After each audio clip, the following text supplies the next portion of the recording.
राम राम मंडळी, मी तुमचा लाडका सैल सांग. आज मी आलो होतो वावर नांगरायला.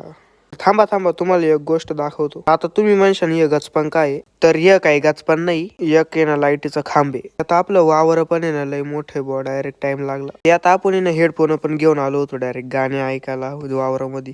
कुटी पा डायरेक्ट वावरात. ट्रॅक्टरचा नांगर अटकला होता म्हणून आपण थांबलो होतो गडीभर. तर तुम्ही हे बार पाहून घ्या बरं डायरेक्ट. त्या बाराच्या तोंडामध्ये डायरेक्ट आपलं तोंड आणि आपलं मोबाईलच दिसत होतं भाऊ. ते बार लय खराब आहे. आता हा खांब तर तुम्ही जवळून पाहिलाच असं ना. आता हा पा बरं कसा झालाय डायरेक्ट. त्याची डायरेक्ट सर्व्हिस तारच तुटून गुंडाळून ठेवली बुवा. आता ती कोणी तोडली ते तर काय आपल्याला माहिती नाही. आपल्याला त्याच्याशी काही घेणं देणं नाही. आपल्या घरची लाईट चालू आहे ना, मग जाऊ द्या, बाकीचं काही घेणं देणं नाही. आपल्या मित्राला पोर पाहायला आली म्हणून तो डायरेक्ट लपूनच बसला होता.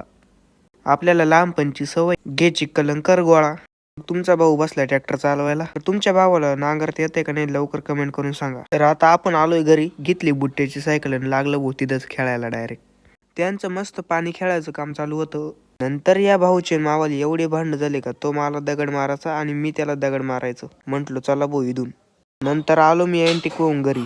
तुम्ही ना लवकर तुमच्या भावाला ना सबस्क्राईब करून घ्या बरं. भेटू उद्याच्या एका नवीन ब्लॉग मध्ये.